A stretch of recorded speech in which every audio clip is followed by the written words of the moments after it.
Good morning everyone, welcome back to my YouTube channel. तो आज की क्लास में हम SSC MTS GS practice set को शुरू कर रहे हैं, जो पिछली बार नवीन सर के द्वारा करवाए गए थे।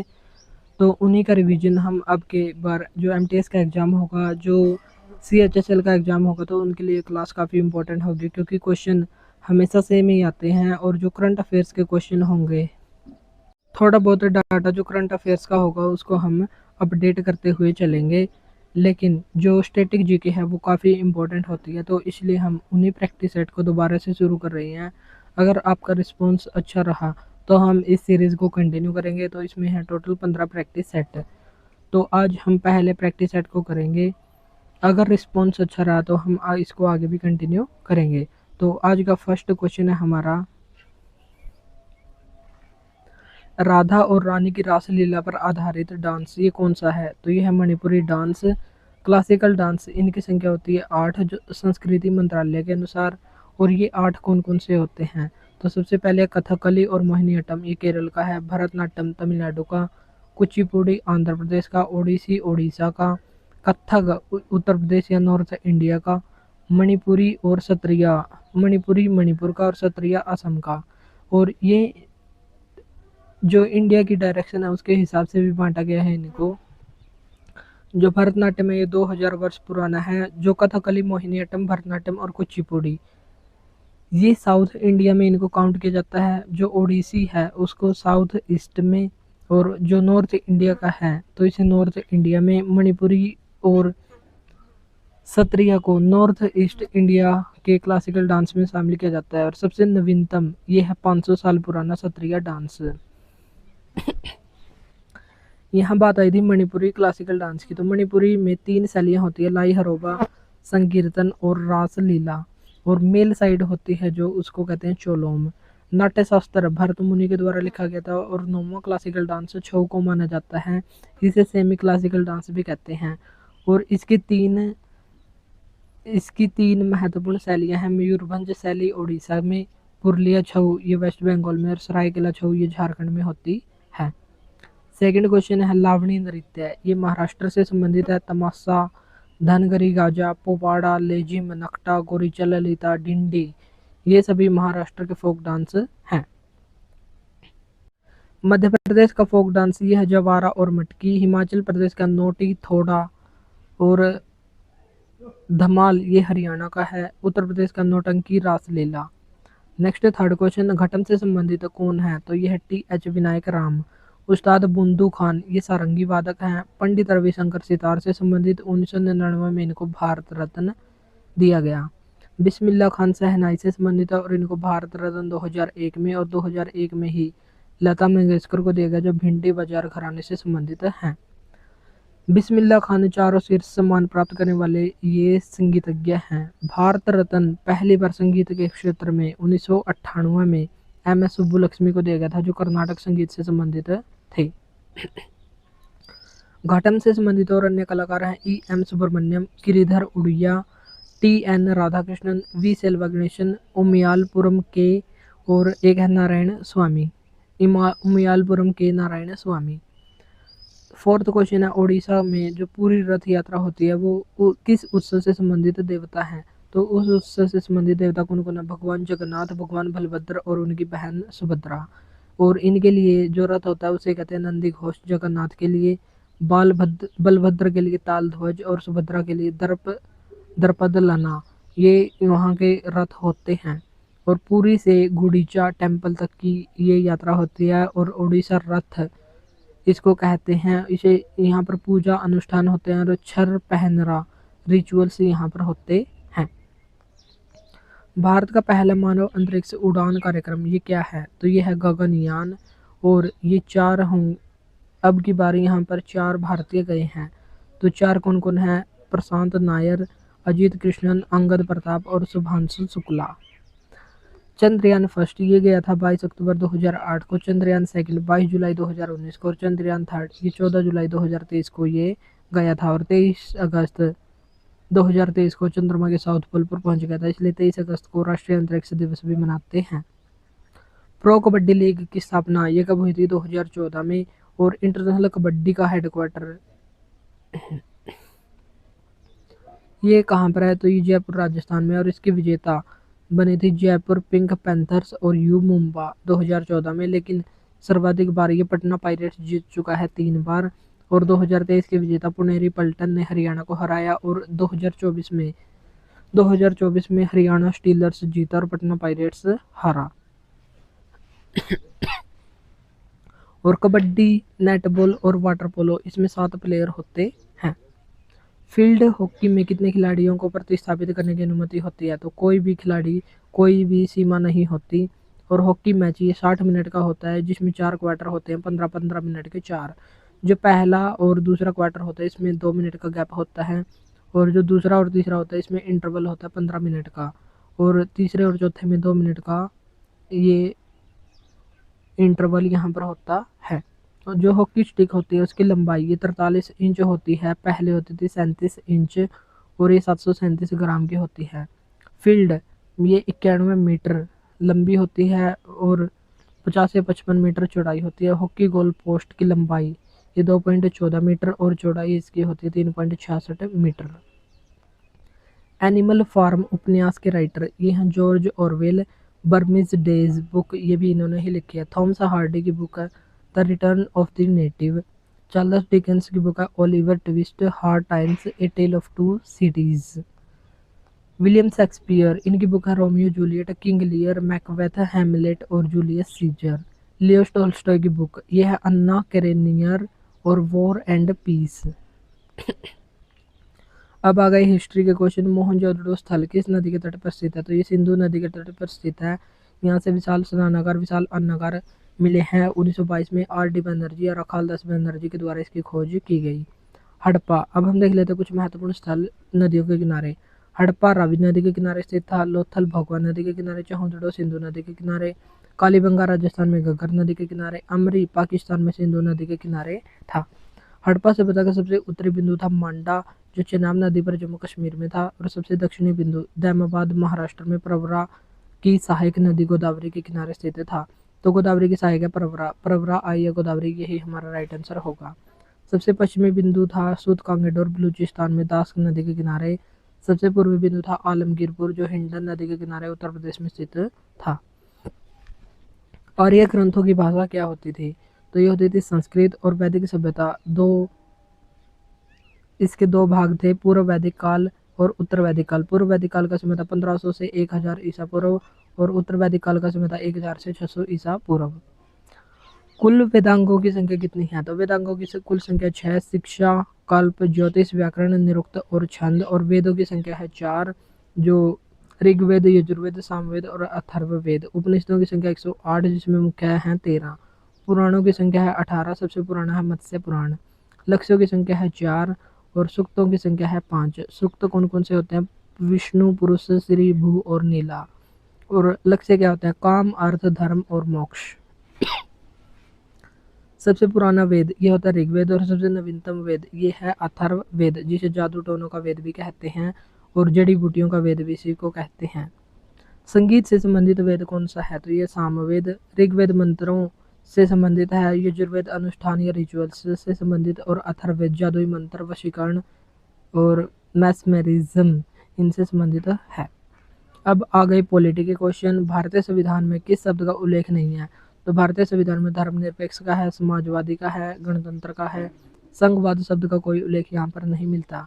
और प्रभुत्व संपन्न का मतलब होता है आंतरिक निर्णय लेने में स्वतंत्र, यानी कि भारत अपने आंतरिक और बाह्य निर्णय लेने में बिल्कुल स्वतंत्र है, इसलिए भारत एक संपूर्ण प्रभुत्व संपन्न राष्ट्र है।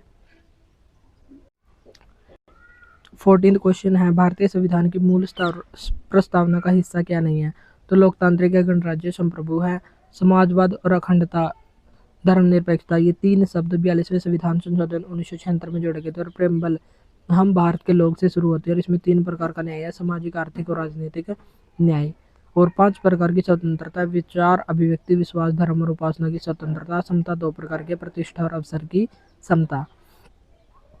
और ये अमेरिका से प्रेरित है प्रस्तावना, लेकिन प्रस्तावना की भाषा हमने ऑस्ट्रेलिया के संविधान से ली है।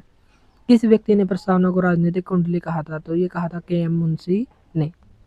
उद्देश्य प्रस्ताव को किसने पेश किया था? पंडित जवाहरलाल नेहरू ने 13 दिसंबर 1946 को, लेकिन इसको एक्सेप्ट किया गया था 22 जनवरी 1947 को, और ये उद्देश्य प्रस्ताव ही बाद में आगे चलकर प्रस्तावना बनी। राष्ट्रगान जन गण मन को कब अपनाया गया था? 24 जनवरी 1950 को। राष्ट्रध्वज को 22 जुलाई 1947 को।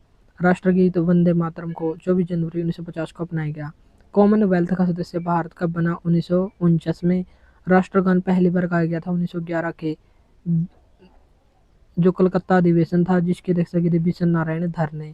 और राष्ट्रगीत पहली बार 1896 में गाया गया था कलकत्ता अधिवेशन, और इसमें कांग्रेस के इस अधिवेशन के अध्यक्ष थे रहमतुल्लाह सयानी। 17वां क्वेश्चन है, स्थलीय ग्रह बने होते हैं तो ये किससे बने होते हैं? चट्टानों और धातुओं से मिलकर बने होते हैं। जैसे यहाँ पर है बुध, फिर है शुक्र, पृथ्वी, मंगल, बृहस्पति, शनि और अरुण और वरुण। सूर्य के सबसे नजदीक है बुध, और सबसे गर्म ग्रह है शुक्र, और इसे सूर्य पृथ्वी की जुड़वा बहन भी कहते हैं। और यहाँ पर कुछ स्थलीय ग्रह होते हैं जिन्हें इनर प्लैनेट भी कहते हैं, और पार्थिव ग्रह ये सॉलिड प्लैनेट भी कहते हैं, क्योंकि मंगल और बृहस्पति के बीच है एक एस्ट्रॉयड बेल्ट से सूर्य की ओर जितने भी ग्रह हैं उनको स्थलीय ग्रह या पार्थिव ग्रह कहते हैं। और उसके बाद वाले ग्रह को गैसीय ग्रह, जोविन ग्रह या आउटर प्लैनेट इनको कहते हैं। और जो सबसे बड़ा एस्ट्रॉयड या क्षुद्र ग्रह है उसे सेरेस के नाम से जानते हैं। किस ग्रह को भोर का तारा कहते हैं? तो ये कहते हैं शुक्र को। इसे भोर का तारा, सांझ का तारा और पृथ्वी की जुड़वा बहन भी कहते हैं। बुध और शुक्र ये इनमें सबसे छोटा ग्रह कौन सा है? तो यह है बुध। बृहस्पति सबसे बड़ा ग्रह है और पृथ्वी का एक उपग्रह है जो है चंद्रमा, और मंगल के 2 उपग्रह फोपोस और डिमोस, लेकिन बुध और शुक्र का कोई भी उपग्रह नहीं है। चंद्रमा की त्रिज्या क्या है? तो ये 1740 किलोमीटर या 1.74 इंटू 10⁻6 मीटर। पृथ्वी की त्रिज्या 6371 किलोमीटर जो लगभग 3.5 गुना है। और द्रव्यमान पृथ्वी का है 1/81 और गुरुत्वाकर्षण है 1/6 भाग। स्टडी ऑफ मून ये कहलाता है सेलेनोलॉजी। और चंद्र मिशन इसकी शुरुआत हुई थी 1959 में। लूना 2 यहाँ पर मिशन गया था। पहला मानव मिशन ये था अपोलो 11 जो 1969 में गया था। ब्लू मून जब एक ही महीने में 2 पूर्णिमा हों, और दूसरा वाला मून ब्लू मून कहलाएगा। और सुपर मून पृथ्वी के सबसे नज़दीक पेरिजी या नियर बाई हो तो उसे सुपर मून कहते हैं। हम अपनी आंख से 57% चंद्रमा को ही देख सकते हैं। और चंद्रमा पर सबसे ऊंचा पर्वत ये है लिबनटीज। और पृथ्वी और चंद्रमा के बीच की दूरी 3,84,000 किलोमीटर है। और एक चक्कर पूर्ण करने में 27 दिन और 8 घंटे का समय लगता है। नक्षत्र महा इसको कहा जाता है। कर्क रेखा 23.5 डिग्री 30 नॉर्थ भारत के किस राज्य से गुजरती है? तो ये भारत के 8 राज्यों से होकर गुजरती है। गुजरात, राजस्थान, मध्य प्रदेश, छत्तीसगढ़, मिजोरम, त्रिपुरा, पश्चिम बंगाल और झारखंड। 82.5 डिग्री पूर्वी देशांतर जो भारतीय मानक समय रेखा है, और ये 5 राज्यों से होकर गुजरती है। उत्तर प्रदेश, मध्य प्रदेश, छत्तीसगढ़, ओडिशा और आंध्र प्रदेश। नेक्स्ट क्वेश्चन है 21वां, भारत में जैव मंडल आरक्षित क्षेत्रों की संख्या कितनी है? तो ये 18। पहला था 1986 में नीलगिरी बायोस्फीयर रिजर्व जो नीलगिरी तहर के लिए फेमस है। दूसरा था 1988 में नंदा देवी उत्तराखंड में। मन्नार की खाड़ी तमिलनाडु में। डुगोंग ये समुद्र गाय के लिए। सुंदरवन रॉयल टाइगर के लिए है। और जंगली गधे के लिए है गुजरात में। सबसे बड़ा बायोस्फीयर रिजर्व जो है कच्छ का रण। और सबसे पहला था नीलगिरी ताहर के लिए नीलगिरी बायोस्फीयर रिजर्व। नोकरेक मेघालय में है रेड पांडा के लिए फेमस। और शेषाचलम आंध्र प्रदेश में है लोरिस जानवर के लिए फेमस। किन पदार्थों पर भारत में वस्तु और सेवा कर, केंद्रीय उत्पादन कर दोनों लगेंगे? तंबाकू और तंबाकू पदार्थों पर। लेकिन अभी हाल ही में एक संशोधन किया गया जो 22 सितंबर 2025 से ही लागू हुआ है। इसमें जो 12% और 28% की स्लैब 12% और 18% 12% और 28% की स्लैब को हटाकर सीधा 40% की स्लैब को यहाँ पर ऐड किया गया है। तो ये भी हमको रखना है ध्यान। जीएसटी लागू होता है 1 जुलाई 2017 को। जीएसटी डे 1 जुलाई को मनाते हैं। कनाडा मॉडल पर आधारित है और अपनाने वाला पहला देश ये था फ्रांस। 101वें संविधान संशोधन 2016 के द्वारा 122वें बिल को लाकर इसको लागू किया गया था। अब इसकी स्लैब में अंतर आ गया है, तो ये 2 स्लैब अब नहीं है 0%, 5% और अब है एक 40% की स्लैब और।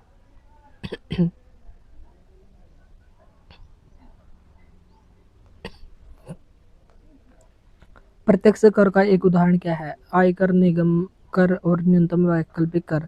अप्रत्यक्ष कर जीएसटी, उत्पाद शुल्क और बिक्री कर।